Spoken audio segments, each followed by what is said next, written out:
નમસ્તે વિદ્યાર્થી મિત્રો, હું અંજના મેવાડા વિદ્યાશાળાની યુટ્યુબ ચેનલ પર આપનું સ્વાગત કરું છું. વિદ્યાશાળા તમારી માટે લઈને આવ્યું છે ક્રેશ કોર્સ.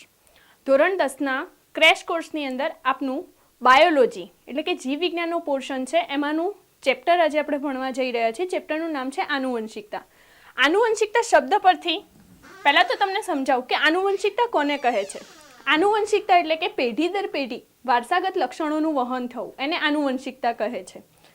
કઈ રીતે કે કોઈ પણ લક્ષણ લઈએ આપણે, દેખાવ છે, ઊંચાઈ છે, કોઈ બી એવું લક્ષણ છે કે જે આપણને માતા કે પિતામાંથી મળતું આવતું હોય છે. આપણે ઘણીવાર કહેતા હોઈએ છીએ કે આ એના પિતા જેવું લાગે છે, આ એની માતા જેવું લાગે છે. એ શું છે? તો એ છે આનુવંશિકતા. આપણા દાદામાંથી લક્ષણ આપણા પિતામાં ઉતરી આવે છે, પિતામાંથી આપણી અંદર ઉતરી આવે છે, આપણામાંથી આપણી સંતતિમાં આવે છે. એમ પેઢી દર પેઢી લક્ષણોનું જે વહન થાય છે એને આનુવંશિકતા કહેવાય છે. જોઈએ આનુવંશિકતા. ઓકે, આનુવંશિકતા જે છે એમાં સૌથી પહેલાં ટોપિક સમજાવતા કહું કે અહીંયા જે એક ફિગર મૂકેલી છે એ છે અનુગામી પેઢીઓમાં વિવિધતાનું સર્જન. સૌથી પહેલાં આનુવંશિકતા સમજતા પહેલાં મેં તમને એક સિમ્પલ શબ્દોમાં એની વ્યાખ્યા કીધી કે કોને કહેવાય છે કે પેઢી દર પેઢી લક્ષણોનું જે વહન થાય કે વારસામાં જે લક્ષણો ઉતરી આવે છે એને આનુવંશિકતા કહેવાય છે. એનું જોઈએ આપણે કે આ એક જીવાણુ લીધો છે, બેક્ટેરિયા.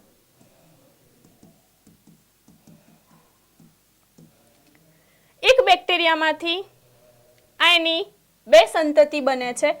બેમાં હવે તમે જુઓ કે થોડાક લક્ષણોમાં ફેરફાર જોવા મળે છે.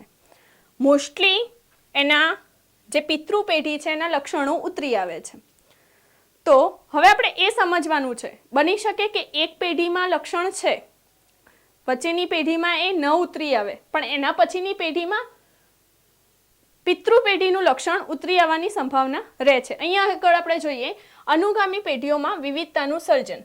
તો ટોચ પર મૂળ સજીવ શરીર રચનામાં સમાન છે, પરંતુ સૂક્ષ્મ તફાવતો સાથેના બે સજીવો ઉત્પન્ન કરશે. હવે જુઓ, આ ટોચ પર મૂળ સજીવ છે.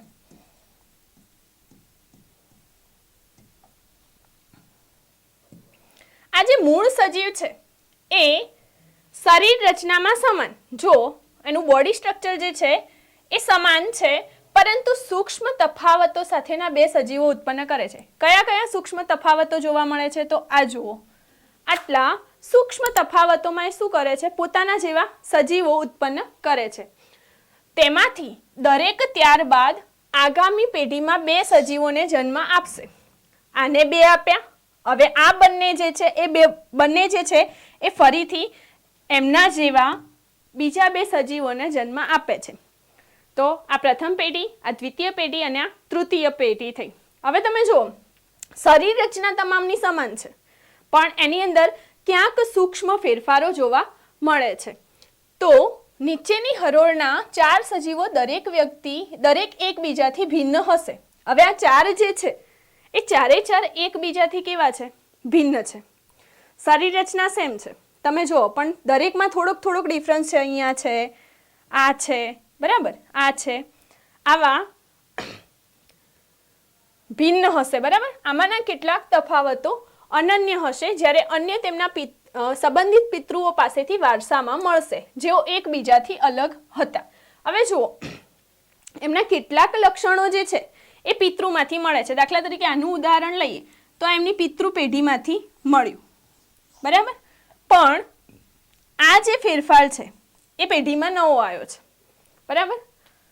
અહીંયા આગળ પણ એવું સેમ કે પિતૃમાંથી અમુક લક્ષણ જે છે આ છે, બરાબર. તો અહીંયા આગળ જુઓ કે એ જે તફાવતો મળે છે એ કેટલાક તફાવતો જે છે અનન્ય હશે, જ્યારે અન્ય તેમના સંબંધિત પિતૃઓ પાસેથી વારસામાં મળે છે. એટલે કે વારસાગત લક્ષણોનું વહન થાય છે. આ છે આનુવંશિકતા. આગળ જોઈએ આપણે કે એમાં એકલ સજીવ પ્રજનન કરે છે, એટલે કે જે ઉપર હતું એ એકલ સજીવ પ્રજનન કરે છે, જેમ અલિંગી પ્રજનનમાં થાય છે. હવે કઈ રીતે થશે? અલિંગી પ્રજનનમાં શું? જુઓ, લિંગી પ્રજનન હોય ને, અહીંયા પેનનો કલર ચેન્જ કરું છું.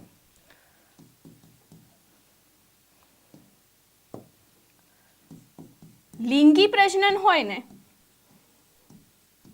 તો બે સજીવ ભાગ લે છે, નર અને માદા. અહીંયા આગળ અલિંગી પ્રજનન થાય છે. અલિંગી પ્રજનનમાં એકલ સજીવ જે છે એ પ્રજનનમાં ભાગ ભજવશે. એ શું કરે છે કે એકલ સજીવ પ્રજનન કરે છે, જેમ કે અલિંગી પ્રજનનમાં થાય છે. જો એક જીવાણુનું વિભાજન થાય અને પરિણામે મળતા બે જીવાણુઓ ફરી વિભાજન પામીને બનતા 4 સ્વતંત્ર જીવાણુઓમાં ઘણી સમાનતાઓ હશે. જો એકમાંથી બે બન્યા અને આ બેમાંથી ફરી બે બન્યા, જે આગળ આપણે આકૃતિ જોઈ કે એક સજીવ હતો, એમાંથી બે ઉત્પન્ન થયા. એ દરેક સ્વતંત્ર રીતે ફરીથી શું કરે છે? પ્રજનન કરીને ફરી શું કરશે? પોતાના જેવા બે સજીવ ઉત્પન્ન કરે છે. તો એક જીવાણુનું વિભાજન થાય અને પરિણામે મળતા બે જીવાણુઓ ફરી વિભાજન પામી બનતા 4 સ્વતંત્ર જીવાણુઓમાં જે છે એ ઘણી સમાનતાઓ હશે. તો આપણે આગળની આકૃતિમાં જોયું અહીંયા આગળ કે એમનું જે શરીર બંધારણ છે એ તો સેમ જ છે, ક્યાંક સૂક્ષ્મ ફેરફારો જોવા મળે છે. જોઈએ, તેમાં પરસ્પર ખૂબ જ ઓછી ભિન્નતાઓ હશે. હા, હવે સમાનતાઓ તો ઘણી છે. ભિન્નતાની વાત કરીએ.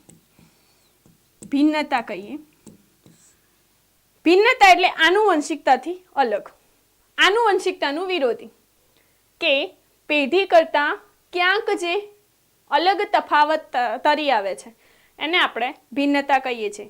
બની શકે કે પિતૃઓમાંથી વારસાગત લક્ષણોનું વહન થાય છે, એમાં ક્યાંક તફાવત જોવા મળે છે, તો એને કહેવાય છે ભિન્નતા. તો જીવાણુઓ તેમાં પરસ્પર ખૂબ જ ઓછી ભિન્નતા હશે, જે ડીએનએ સ્વયંજનનના સમયે ન્યૂનતમ ખામીઓને કારણે ઉત્પન્ન થઈ હશે. તો હવે આ ભિન્નતા કઈ રીતે ઉત્પન્ન થઈ હશે?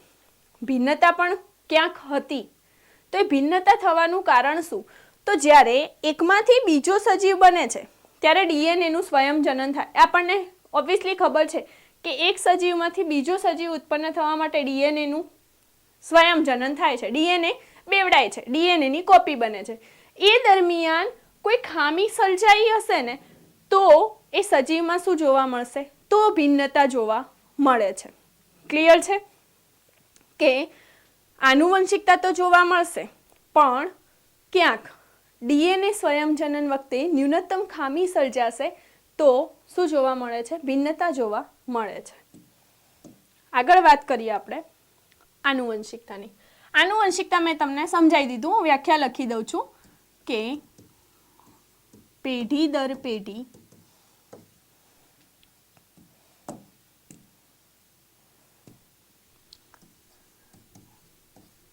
પેઢી દર પેઢી વારસાગત લક્ષણોનું વહન, એને કહેવાશે આનુવંશિકતા.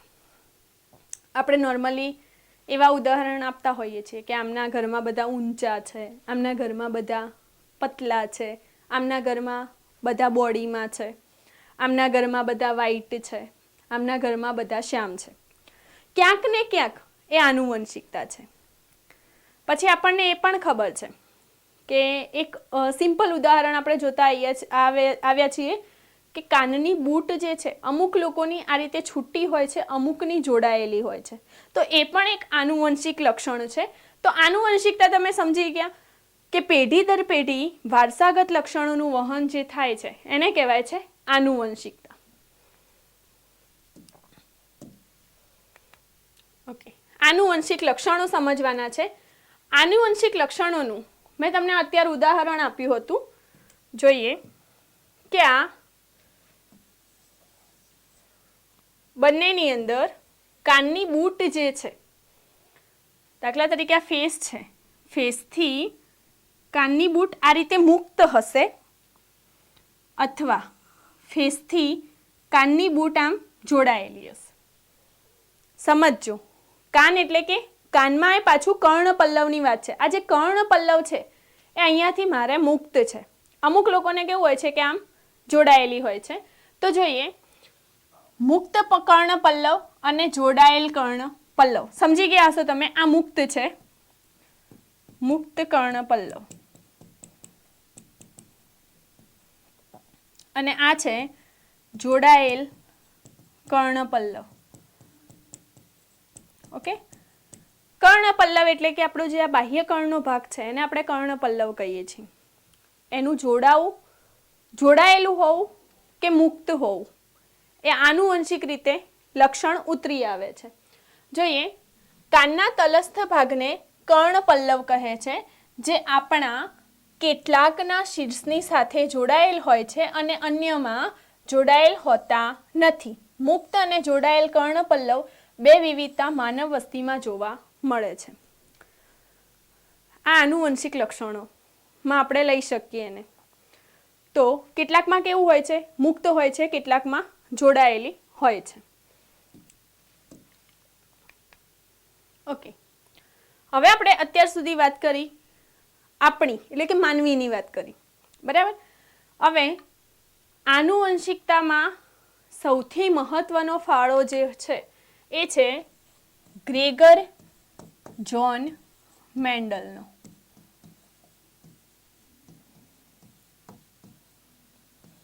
બરાબર. હવે જુઓ, આપણે ભણવાનું છે આનુવંશિક લક્ષણો માટેના નિયમો અને મેન્ડેલનું યોગદાન, કે આનુવંશિક લક્ષણો માટેના કયા નિયમો છે અને મેન્ડેલનું શું યોગદાન છે એ ભણવાનું છે. જોઈએ, માનવમાં લક્ષણોની આનુવંશિકતાના નિયમો એ બાબત પર આધારિત છે કે માતા તેમજ પિતા બંને સમાન પ્રમાણમાં આનુવંશિક પદાર્થનું સંતતિમાં વહન કરે છે. હવે જુઓ, આપણે મનુષ્યમાં કેવું હોય છે, માનવીમાં, કે આનુવંશિક લક્ષણો જે છે એમાં શું થાય છે, માતા અને પિતા બંનેના જે લક્ષણો જે છે, માતા અને પિતા બંને સમાન પ્રમાણમાં આનુવંશિક પદાર્થનું સંતતિમાં વહન કરે છે. જેટલું માતા તરફથી આનુવંશિક પદાર્થ મળે છે એટલું જ આપણને પિતા તરફથી મળે છે. બરાબર. તો એનો અર્થ એ છે કે પ્રત્યેક લક્ષણ પિતા અને માતા બંનેના ડીએનએથી પ્રભાવિત હોઈ શકે છે. હવે દાખલા તરીકે માતા અને પિતા બંનેનું આપણને સમાન પ્રમાણમાં આનુવંશિક પદાર્થ જે છે વહન પામે છે.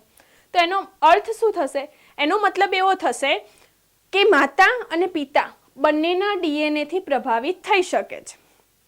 ઓકે, આમ પ્રત્યેક લક્ષણ માટે પ્રત્યેક સંતતિમાં બે વિકલ્પ હોય છે, કે પ્રત્યેક સંતતિમાં બે વિકલ્પ જોવા મળશે.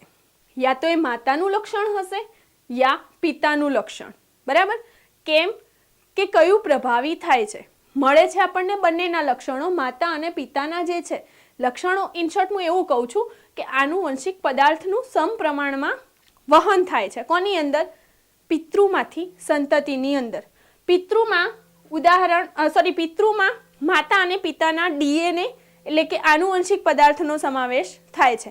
તો આપણી અંદર જે લક્ષણ જોવા મળે છે, માનવીમાં જે લક્ષણ જોવા મળે છે, એ લક્ષણ યા તો એ માતાના યા તો એ પિતાના, એવા બે વિકલ્પ હોઈ શકે છે. આગળ જોઈએ આપણે. ઓકે, હવે મેન્ડેલની વાત કરવાની હતી. ગ્રેગર જ્હોન મેન્ડલ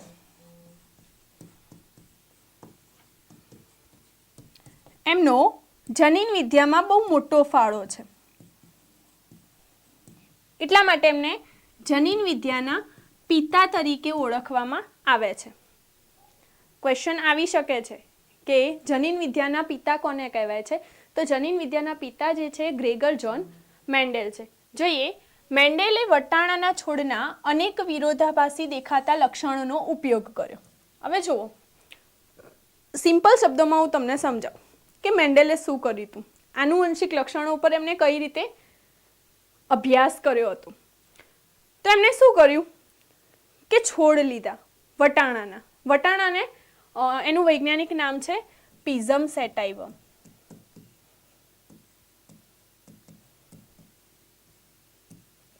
એમને શું કર્યું કે વટાણાના છોડના અનેક વિરોધાભાસી દેખાતા લક્ષણોનો ઉપયોગ કર્યો. વિરોધાભાસી લક્ષણો લાઈક કે ઊંચાઈ લઈએ તો ઊંચા અને નીચા, રંગ લઈએ બીજનો તો પીળા અને લીલા, બીજનો આકાર લઈએ તો ગોળાકાર, ખરબચડા, લીસા, લાઈક ઘણા બધા વિરોધાભાસી લક્ષણો હોઈ શકે. એવું છે કે વિરોધાભાસી લક્ષણમાં જો ઊંચાઈ લઈએ તો બે ઓપ્શન છે, કાં તો એ છોડ ઊંચો હશે કાં તો એ છોડ નીચો હશે. આ થયા વિરોધાભાસી લક્ષણો.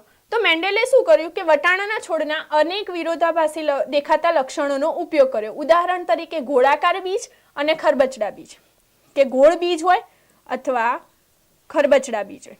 તો મૂળ છે તો બીજનું લક્ષણ, પણ બંને કેવા છે? વિરોધી છે, વિરોધાભાસી લક્ષણો છે. બીજો લીધું ઊંચો છોડ અને નીચો છોડ. તો છે ઊંચાઈની જ વાત, પણ એક છે ઊંચું અને એક છે નીચું.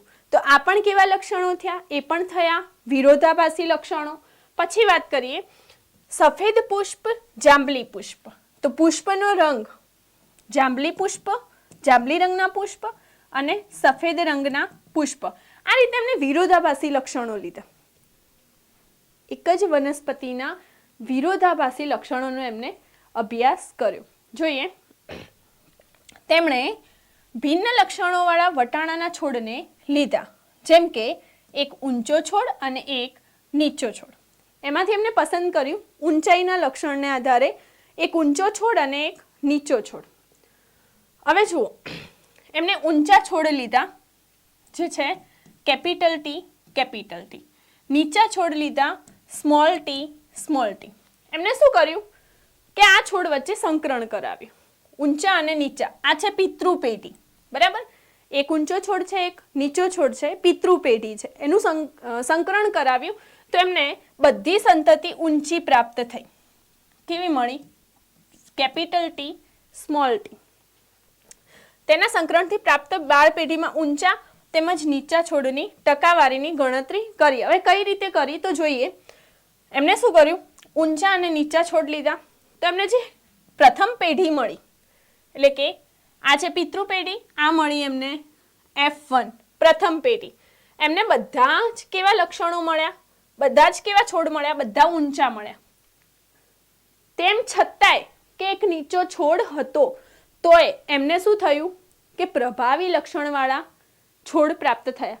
પ્રભાવી લક્ષણ કયું છે? ઊંચા છોડ જે છે એ.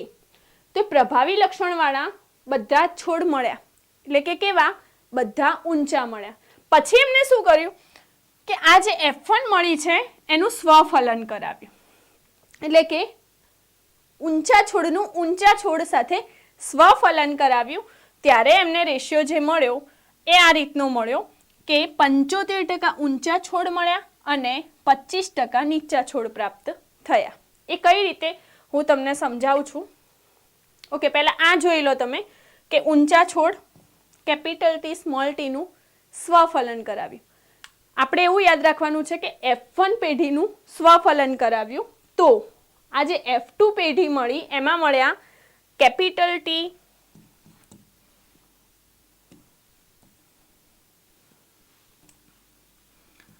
Capital T, capital T, capital T, small T, capital T, small T અને સ્મોલ ટી, સ્મોલ ટી.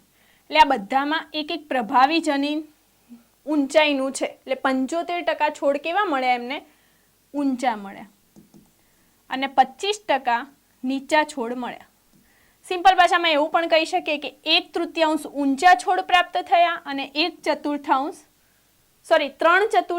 ઊંચા છોડ પ્રાપ્ત થયા અને 1/4 નીચા છોડ પ્રાપ્ત થયા. હવે તમને એક વસ્તુ અહીંયા ધ્યાન આપવાનું થાય કે નીચું જે છે લક્ષણ નીચાનું એમને પ્રથમ પેઢીમાં ક્યાંય પ્રાપ્ત થયું નહીં, પણ દ્વિતીય પેઢીમાં એ મળે છે. બરાબર? આગળ જોઈએ. ઓકે, ખાલી સ્લાઇડમાં હું તમને સમજાવી દઉં. અહીંયા આગળ જોઈએ. એમને શું કર્યું? એક લીધા ઊંચા છોડ, એક લીધા નીચા છોડ. આનું કરાવ્યું સ્વફલ. ઓકે, આ થઈ પિતૃ પેઢી. પિતૃ પેઢીમાં ઊંચા છોડ, નીચા છોડ, એનું કરાવ્યું સંકરણ, એટલે આ મળી F1 પેઢી. કેવા છોડ મળ્યા હતા? બધા ઊંચા. હવે આ જે F1 પેઢી મળી એનું એમને સ્વફલન કરાવ્યું. સ્વફલન કરાવતા એમને જે મળ્યા એ કેવા છોડ મળ્યા? તો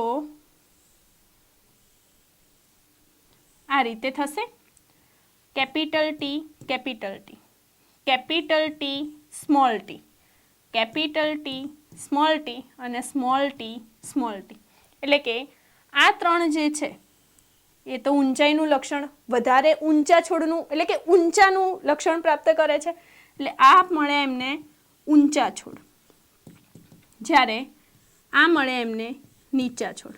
એટલે કે 3/4 ઊંચા છોડ પ્રાપ્ત થયા અને 1/4 નીચા છોડ પ્રાપ્ત થયા. નીચા છોડનું લક્ષણ જે છે એ F1 પેઢીમાં વ્યક્ત થયું નહોતું, પરંતુ જ્યારે F2 પેઢી આવી ત્યારે F2 પેઢીમાં એ લક્ષણ વ્યક્ત થયું હતું. ક્લિયર છે? આઈ હોપ તમને સારી રીતે સમજાયું હશે. ઓકે, એ જ રીતે આ જોઈએ, પુષ્પની વાત કરીએ કે અહીંયા આગળ જાંબલી પુષ્પ છે, આ સફેદ પુષ્પ છે. આ બંનેનું સંકરણ કરાવવામાં આવે છે તો પ્રભાવી લક્ષણ વ્યક્ત થાય છે. કયું? કે જાંબલી પુષ્પ દેખાય છે. હવે એનું સ્વફલન કરાવવામાં આવે, જાંબલીનું જાંબલી સાથે સ્વફલન કરાવવામાં આવે છે ત્યારે F2 પેઢીની અંદર આ રીતનો રેશિયો પ્રાપ્ત થાય છે. પેલામાં પણ એવું જ હતું કે આપણને 3/4 અને 1/4 મળ્યા હતા, એટલે કે રેશિયો કેવો મળે તો 3:1 રેશિયો આપણને પ્રાપ્ત થયો હતો. કયામાં? જ્યારે ઊંચા છોડ અને નીચા છોડનું લક્ષણ લીધું હતું ત્યારે. એ જ રીતે સેમ અહીંયા આગળ જાંબલી પુષ્પ અને સફેદ પુષ્પના જે છોડ છે એનું સંકરણ કરાવવામાં આવ્યું તો પિતૃ પેઢી જે છે એમાં એક હતા જાંબલી પુષ્પવાળા છોડ, બીજા હતા સફેદ પુષ્પવાળા છોડ. બંનેનું જ્યારે સંકરણ કરાવવામાં આવે છે ત્યારે પ્રભાવી જનીન એટલે કે જાંબલી રંગના પુષ્પ જે છે એ વ્યક્ત થાય છે, એ મળે છે F1 પેઢી. એનું સ્વફલન કરાવવામાં આવે છે તો ફરીથી જે પેઢી પ્રાપ્ત થાય છે એમાં સફેદ પુષ્પ જોવા મળે છે. એનો મતલબ તમે સમજો કે આ પેઢીમાં જે લક્ષણ વ્યક્ત થતું હતું એના પછીની પેઢીમાં વ્યક્ત થયું નહીં, પણ એના પછીની નેક્સ્ટ જનરેશન આવી ત્યારે એ લક્ષણ વ્યક્ત થાય છે. ક્લિયર છે? આઈ હોપ બહુ સરસ રીતે સમજાયું હશે. તો આને આપણે એક સંકરણનો પ્રયોગ કહી શકીએ. કેમ? કે એક જ લક્ષણનો અભ્યાસ કરીને કરવામાં આવ્યું છે. એનો રેશિયો કેટલો મળે છે? રેશિયો મળે છે 3:1, એટલે કે 3 પ્રભાવી લક્ષણવાળા મળે છે અને એક જે છે પ્રચ્છન્ન જનીનવાળા મળે છે. ઓકે, અહીંયા એક બીજું ઉદાહરણ છે 2 લક્ષણો લઈને, કે બીજ જે છે બીજનો આકાર અને બીજના રંગના લક્ષણો લીધા. અત્યાર સુધી શું કર્યું હતું? એક લક્ષણ લીધું હતું, હવે 2 લક્ષણ લીધા છે, બીજનો આકાર અને બીજનો રંગ. તો અહીંયા આગળ જુઓ, ગોળ બીજ અને લીલા બીજ, ખરબચડા બીજ અને પીળા બીજ. ગોળ માટે R છે, કેપિટલ R કેપિટલ R. લીલા બીજ માટે સ્મોલ y છે, જ્યારે ખરબચડા બીજ માટે સ્મોલ r છે અને પીળા બીજ માટે કેપિટલ Y છે. જ્યારે આમનું સંકરણ કરાવવામાં આવે છે, એટલે અહીંયા પેનનો કલર ચેન્જ કરું છું. ઓકે, આમનું જ્યારે સંકરણ કરાવવામાં આવે છે એટલે આમાંનો એક R અને આ Y, સ્મોલ r અને કેપિટલ Y. આ જે છે એમાંથી F1 પેઢી આપણને મળે છે capital R, small r, capital Y, small y. Okay, અહીંયા આગળ લખું છું.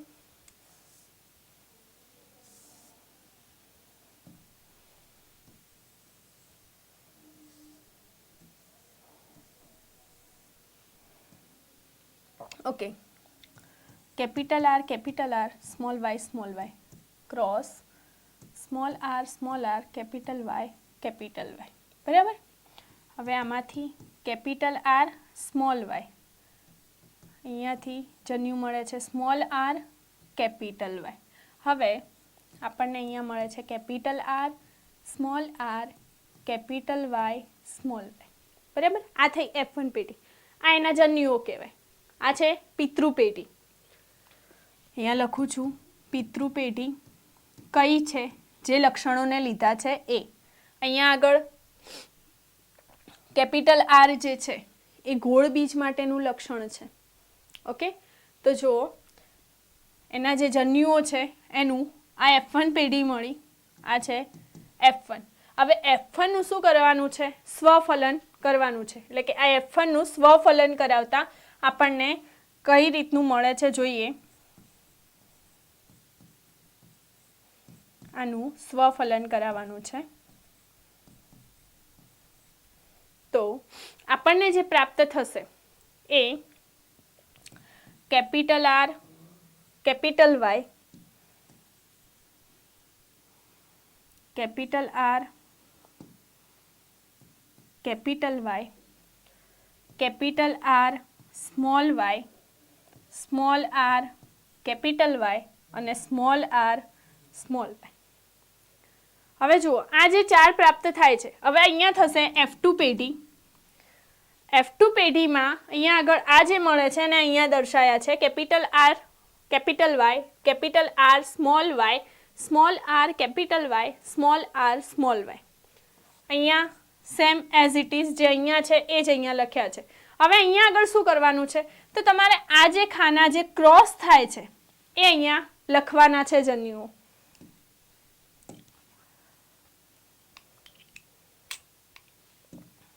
જોઈએ. ઓકે, ચલો. Capital R capital R, capital Y capital Y, capital R capital R, capital Y small Y.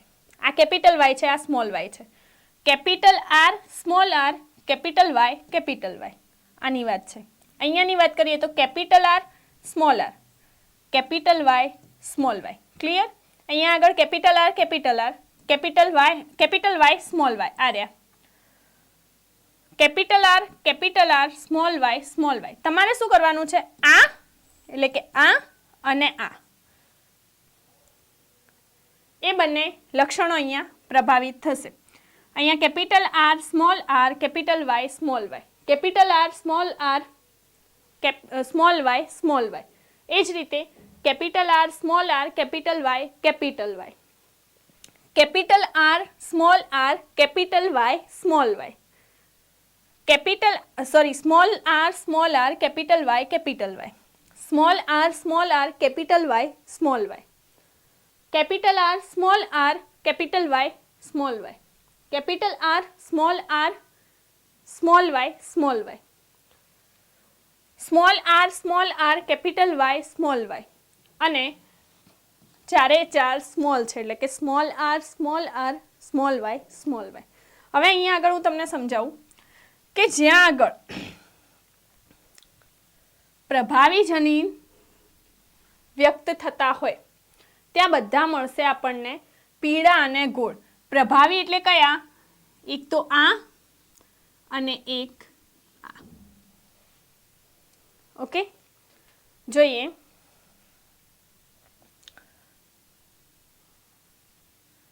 1 2 3 4 5 6 7 8 9 10 11 અને 12. અહીંયા આગળ બતાયા છે આપણને 12 પણ રેશિયો બને છે 9:3:3:1 નો. કઈ રીતે બને છે? જુઓ આ એક જે છે એ તો ચારે ચાર સ્મોલ છે, ચારે ચાર સ્મોલ છે. હવે અહીંયા આગળ આ જે બાકીના બને છે એ પીળા, ગોળ, લીલા અને ખરબચડાના આધારે જોવાના છે.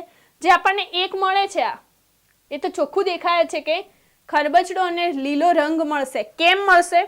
તો ચારે ચાર જે છે સ્મોલ છે એટલે કે પ્રચ્છન્ન છે. પ્રચ્છન્ન માટે લીલા માટે સ્મોલ વાય છે અને ખરબચડા માટે સ્મોલ આર છે. તો અહીંયા આગળ ચારે ચાર જે છે એ આપણને પ્રચ્છન્ન મળે છે એટલે કે એ બીજ કેવા મળે છે? ખરબચડા અને લીલા મળશે. ઓકે, હવે ગોળ અને પીળા. તો હવે તમારે એ જોવાનું છે કે ગોળ અને પીળા માટેના કયા છે? તો ગોળ માટે છે કેપિટલ આર, પીળા માટે છે કેપિટલ વાય. આ કેપિટલ વાય કરું છું.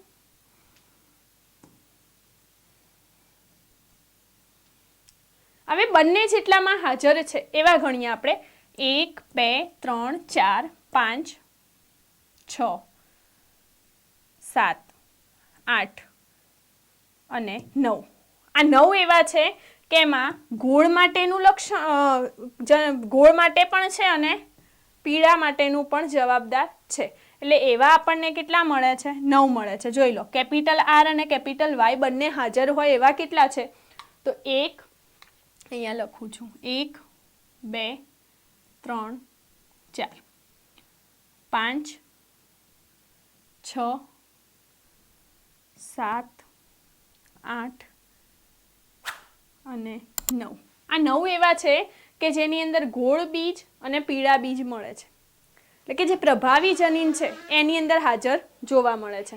પછી વાત કરીએ ગોળ અને લીલા માટે. ગોળ માટે કેપિટલ આર છે, લીલા માટે સ્મોલ વાય છે. એવા કેટલા મળે છે? તો એવા 3 મળે છે. ખરબચડા અને પીળા પણ કેટલા મળે છે? તો ખરબચડા અને પીળા પણ બીજ કેટલા મળે છે? આપણને 3 પ્રાપ્ત થાય છે. તો એ જે ગુણોત્તર મળે છે એ મળે છે 9:3:3:1. આ જે છે એની અંદર એક લક્ષણ લીધું હતું, આની અંદર 2 લક્ષણ લીધેલા છે. આગળ જોઈએ આપણે. હવેનો ટોપિક છે લિંગ નિશ્ચયન, એટલે કે સેક્સ ડિટર્મિનેશન. લિંગ નિશ્ચયન શેની ઉપર આધાર રાખે છે? તો રંગસૂત્ર. કયા રંગસૂત્રો હું તમને સમજાવું કે મનુષ્યમાં કુલ 23 જોડ રંગસૂત્રો જોવા મળે છે. 23 જોડ રંગસૂત્ર જોવા મળે છે. એમાંથી 22 જે છે એને સ્ત્રી અને પુરુષમાં સમાન હોય છે. 22 જોડ સ્ત્રી અને પુરુષમાં સમાન હોય છે. એક જોડ જે છે એ અલગ હોય છે. હવે જો આ 22 જોડ જે સમાન હોય છે એને કહેવાય છે દૈહિક રંગસૂત્રો. જ્યારે એક જોડ જે અલગ છે એને કહેવાય છે લિંગી રંગસૂત્રો. લિંગી રંગસૂત્રો એ કયા અલગ હોય છે? તો એ પુરુષમાં હોય છે એક્સ વાય અને સ્ત્રીમાં હોય છે એક્સ એક્સ. ઓકે, 22 જોડ તો સ્ત્રી અને પુરુષમાં સમાન હોય છે, પણ 23મી જોડ પુરુષની અંદર એક હોય છે એક્સ અને બીજું હોય છે વાય, જ્યારે સ્ત્રીની અંદર તો બંને સમાન જ હોય છે એક્સ એક્સ. તો આપણે હવે વાત કરીએ કે લિંગ નિશ્ચયન જે છે, સેક્સ ડિટર્મિનેશન, કે નવું જન્મનાર બાળક સ્ત્રી હશે કે પુરુષ હશે, એ લિંગ કઈ શેના પર આધાર રાખે છે? તો એ જોઈએ આપણે. મેં કીધું એમ કે પુરુષની અંદર એક્સ વાય હોય અને સ્ત્રીની અંદર એક્સ એક્સ હોય છે, એટલે કે એના જનન કોષો કયા થશે? પુરુષમાં એક્સ વાય અને સ્ત્રીમાં એક્સ એક્સ. ઓકે, હવે જો આનું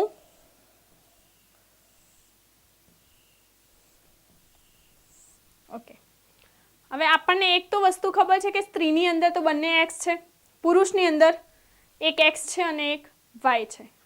જો પુરુષનું એક્સ જે છે એ એક્સ સાથે મળશે, અહીંયા બીજો કલર લઉં છું, પુરુષનું એક્સ જે છે એની સાથે સ્ત્રીનું એક્સ જોડાશે તો એ સ્ત્રી બનશે. એક્સ જે છે એ એક્સ સાથે જોડાશે તો X X X Y. Simple જ લઈએ, ઉપર આપણે એક જ લઈએ. ઓકે, પુરુષના છે એક્સ અને વાય અને સ્ત્રીનું છે એક્સ. જો હવે પુરુષનું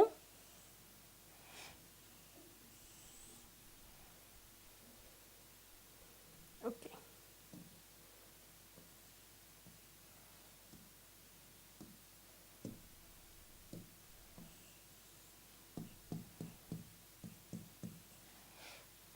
પુરુષનું એક્સ જે છે, રંગસૂત્રનું એક્સ સ્ત્રી સાથે જોડાશે તો એ તો સ્ત્રી જ ઉત્પન્ન થશે, મતલબ કે નવું જે બાળક જન્મશે એ કયું હશે?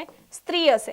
પણ જો વાય ક્રોમોઝોમ જોડાશે તો નવું જન્મનાર બાળક જે છે પુરુષ હશે. એટલે કે લિંગ નિશ્ચયન શેના ઉપર આધાર રાખે છે?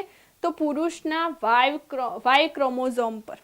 બરાબર, કે જે લિંગી રંગસૂત્રની જે છેલ્લી જોડ છે, એટલે સોરી 23મી જે જોડ છે એના વાય ઉપર આધાર રાખે છે કે જો એક્સ સાથે એક્સ જોડાશે તો એ સ્ત્રી બનશે. પણ એક્સ સાથે જો વાય જોડાશે તો એ જે બાળક જન્મશે એ બાળક કયું હશે? તો એ બાળક પુરુષ જન્મશે. ઓકે, ક્લિયર છે? સમજણ પડી કે એક્સ અને વાય જે છે પુરુષના છે, આ સ્ત્રીનું છે. આનું એક્સ ક્રોમોઝોમ આની સાથે જોડાશે તો એ સ્ત્રી જ બનશે. પણ જો વાય જોડાશે તો એ જે નવું જન્મનાર બાળક હશે એ કયું હશે? તો એની જાતિ પુરુષ હશે. તો આ છે લિંગ નિશ્ચયની વાત કે મેન આધાર એની ઉપર કોણ રાખે છે? આ લિંગી રંગસૂત્ર. બાકી દૈહિક રંગસૂત્રો તો જે છે બધામાં સમાન હોય છે. ઓકે, અહીંયા આગળ આનુવંશિકતા ચેપ્ટર પૂર્ણ થાય છે. આઈ હોપ તમને આ ચેપ્ટરમાં ખબર પડી હશે, ઇઝીલી સમજમાં આવી ગયું હશે. મળતા રહીશું આવા જ ક્રેશ કોર્સમાં અન્ય ચેપ્ટર્સ સાથે. Thank you so much.